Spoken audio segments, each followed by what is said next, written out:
590 கோடி கவர்மெண்டோட மணி ஹேக் ஆகலை, சிஸ்டம் கிராஷ் ஆகலை, சைபர் அட்டாக் நடக்கலை. சிம்பிளாக ஃபோர்ஜரி செக் பண்ணி அந்த 590 கோடியை ஒரு லூப் ஹோல் மூலமாக கொள்ளடிச்சிருக்காங்க. அதுதான் HDFC ஃபர்ஸ்ட் பேங்கோட சண்டிகர் பிரான்ச்சில் நடந்தது. இந்த ஸ்டோரியை ஃபுல்லாக கிளியராகவே பார்க்கலாம், அப்போ தான் உங்களுக்கு கிளியராக புரியும். HDFC பேங்கில் 590 கோடி எப்படி நடந்துச்சு அதை கிளியராக அந்த வீடியோவில் பார்க்கலாம். ஃபுல் டீட்டெயிலாக இருக்கும். HDFC பேங்க் ஃபர்ஸ்ட் பேங்கில் இன்வெஸ்ட் பண்ணலாமா, இன்வெஸ்ட்மெண்ட் பாயிண்ட் ஆஃப் வியூ எப்படி, ஸ்டாக் பாயிண்ட் ஆஃப் வியூ எப்படி, அதையும் கிளியர் கட்டாக பார்க்கலாம். இந்த வீடியோவில் டீட்டெயிலாக சொல்கிறேன், மறக்காமல் சப்ஸ்கிரைப் பண்ணிக்கோங்க. ஓகே, சண்டிகரில் HDFC ஃபர்ஸ்ட் பேங்கோட ஒரு பிரான்ச் இருக்குது. ஓகே, அந்த பிரான்ச்சில் ஹரியானா கவர்மெண்ட்டோட ஒரு அக்கௌண்ட் இருக்குது. அது ஃபைனான்ஸ் அக்கௌண்ட்டு. ஸோ அது வந்து டேக்ஸ் பேயரோட மணி, GST அந்த மாதிரி நிறைய மணி அங்கே இருக்குது. ஓகே, அந்த பிரான்ச்சில் என்ன தெரியுமா ஆச்சு, அந்த பிரான்ச்சில் பண்ணுற எம்ப்ளாயிஸ்க்கு வந்து அதில் இருக்க லூப் ஹோல்ஸ்லாம் தெரியும். ஸோ அவங்க என்ன தெரியுமா பண்ணியிருக்காங்க, ஒரு செக்கை வந்து ஃப்ரோஜரி பண்ணி அதை மேனுவலாக இது பண்ணி இந்த லூப் ஹோலை யூஸ் பண்ணி அவங்க அந்த 590 வேறு அக்கௌண்ட்டுக்கு அனுப்பியிருக்காங்க. இது என்ன தெரியுமா பிரச்சனை, இது பெருசாக ஹேக் ஆகலை, சிஸ்டம் சைபர் அட்டாக் நடக்கல. உள்ள எம்ப்ளாயிஸை இவ்வளோ பெரிய பண்ண முடியுதுன்னா இது மிகப்பெரிய danger HDFC first bank. Okay, அவங்க சிஸ்டமை ஃபாலோ பண்ணலாம், எல்லாமே எம்ப்ளாயி நம்பியிருக்காங்க. எம்ப்ளாயி பே பண்ணால் அது மிகப்பெரிய டேஞ்சர். இது வரைக்கும் 540 கோடி கிட்ட ரிகவரி பண்ணிட்டுன்னு சொல்கிறாங்க. ஆல்மோஸ்ட் ஃப்ரீஸ் பண்ணி வச்சுருக்காங்க, ரிகவரி பண்ண போகிறோன்னு சொல்கிறாங்க. பார்ப்போம் என்ன நடக்குதுன்னு. ஃப்ராடாக யாருமே கண்டுபிடிக்கல, இதுதான் மிகப்பெரிய பிரச்சனை. நோ ஆடிட்டு, நோ இப்போ ரோட்டீன் செக்கப்பில் ஸ்டேட் கவர்மெண்ட் அக்கௌண்ட்டை வந்து வேறு பேங்க்குக்கு ட்ரான்ஸ்ஃபர் பண்ணணும். அதுக்காண்டி போய் பார்த்தாங்க. அப்போ தான் தெரிஞ்சிச்சு ஒரு 590 கோடி ஃபுல்லாகவே மிஸ் ஆகிருக்குன்னு. ஸோ உடனே செக் பண்ணி கேட்டதுக்கு அவங்க அதுக்கப்புறம் தான் இவங்க பேங்க் வந்து கண்டுபிடிக்கிறாங்க, இது 590 கோடி வந்து மிஸ் ஆகிருக்கு. எப்படின்னு பார்த்தா செக் வந்து ஃபால்ஸ் செக் ஆகிருக்கு, ஃபோர்ஜரி பண்ணியிருக்காங்க, மிஸ்இன்ஃபர்மேஷன் வந்துருக்கு. ஸோ இது எல்லாம் தெரிஞ்சு உடனே 4 பேரை சஸ்பெண்ட் பண்ணாங்க. உடனே இன்வெஸ்டிகேஷன் ஸ்டார்ட் பண்ணிட்டாங்க.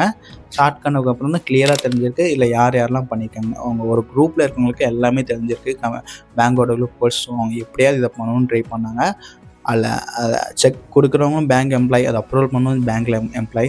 ஸோ அவங்க ஈஸியாக அந்த ஃபோர்ஜரி பண்ணிட்டாங்க. ஓகே, 4 பேரை சஸ்பெண்ட் பண்ணதுக்கப்புறம் ஹரியானா ஸ்டேட் கவர்மெண்ட் வந்து ஒரு மிகப்பெரிய டீமை உருவாக்கி கண்டுபிடிச்சாங்க யார் மாஸ்டர் மைண்டு. அவங்களுக்கு ஹெல்ப் பண்ணவங்கள எல்லாத்தையும் பிடிச்சிட்டாங்க. ஆல்மோஸ்ட் 550 கோடி வரைக்கும் ஃப்ரீஸ் பண்ணி வச்சுருக்காங்க. இன்னும் வரல. ஸோ இன்னும் 40 கோடி தான், அதையும் கூடிய சீக்கிரத்தில் ரெக்கவரி பண்ணால் நல்லாயிருக்கும்.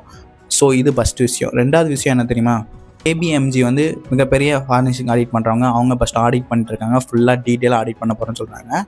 ஸோ அவங்க ஃபுல்லாக ஆடிட் பண்ணி வேறு எதுவும் இதே மாதிரி கேஸ் இருந்தால் அதை ஃபுல்லாக அனலைஸ் பண்ணிட்டு இதை வந்து தீர்வு காணா ஓகே ஆகும். அதே மாதிரி ஹரியானா கவர்மெண்ட் வந்து கிளியராகவே சொல்லிட்டாங்க, இதுக்கு மேலே உங்ககிட்ட நான் அக்கௌண்ட்டே ஓப்பன் பண்ணிட்டோம், பெரிய பேங்க்கில் தான் அக்கௌண்ட் ஓப்பன் பண்ணுவோன்னு சொல்லிட்டாங்க. ஸோ இது வந்து மிகப்பெரிய அடி. ஏன்னா அவங்க வந்து ஸ்டாக் மட்டும் இறங்கல, அவங்க ஒரு ரெப்யூட்டேஷனும் இறங்கிடுச்சு. ஃபைனான்ஸில் மிகப்பெரிய அமௌண்ட்டு, அவங்க அந்த அமௌண்ட்டும் அவங்ககிட்ட இல்லாமல் போயிடுச்சு.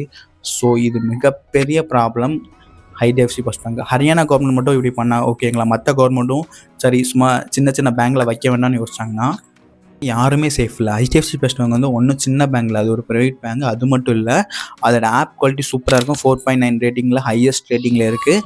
ஸோ ஏகப்பட்ட பேர் அந்த ஆப் நல்லா இருக்குன்னு சொல்கிறாங்க. நல்ல டெக்கில் நல்ல பேர் போன HDFC ஃபர்ஸ்ட் பேங்கில் இவ்வளோ பெரிய ஃப்ராட் வந்திருக்கு வந்து ரொம்ப ரொம்ப ரொம்ப ரொம்ப பிரச்சனை. என்னை பொறுத்த வரைக்கும் ரெப்யூட்டேஷன் போனால் ரொம்ப ப்ராப்ளம். இன்கேஸ் வந்து ஒரு குவார்ட்டரில் லாஸ் ஆகிருக்கு, அது ஆக்சுவலாக பிரச்சனை இல்லை, அது வந்து முன்ன பின்னே இருக்கலாம்.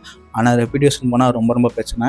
இது வாரன் பஃபெட் கூட இது சொல்லியிருக்காரு, ரெப்யூட்டேஷன் தான் ரொம்ப முக்கியம். ஏன்னா அதுதான் பிராண்ட் வேல்யூ கொடுக்கும். ஓகே, ஸோ இது கிளியர் கட்டாக தெரியுது. இன்சைடில் இருக்கவங்களே ட்ரஸ்ட்டை பிரேக் பண்ணிட்டாங்க ஃபோர்ஜரி பண்ணி. ஸோ ட்ரஸ்ட்டு ஃப்யூச்சரில் இதே மாதிரி ஒரு சின்ன இன்சிடென்ட் வந்தால் கூட HDFC பேங்க் கண்டிப்பாக ரொம்ப மோசமான நிலைமைக்கு தான் போகும். அந்த அளவுக்கு மேலே ஏறாது. இதை நெக்ஸ்ட்டு HDFC பேங்க்னு சொல்லிட்டு இருந்தாங்க. ஆனால் HDFC பேங்க் பண்ணுறது வந்து ரொம்ப பிரச்சனை என்னை பொறுத்த வரைக்கும். இன்கேஸ் இப்போ 590 கோடியை ரிகவரி பண்ணிட்டாங்க, துட்டு எல்லாமே HDFC ஃபர்ஸ்ட் பேங்க்கும் வந்துடுச்சு. ஓகே, பிரச்சனை முடிஞ்சிட்டா அப்போ ஸ்டாக் மறுபடியும் ஆகாது. ஏன்னா ஹரியானா கவர்மெண்ட்டே கிளியராக சொல்லிட்டாங்க, நான் இனிமேல் HDFC ஃபர்ஸ்ட் பேங்கில் நான் அக்கௌண்ட்டே வைக்க மாட்டேன்.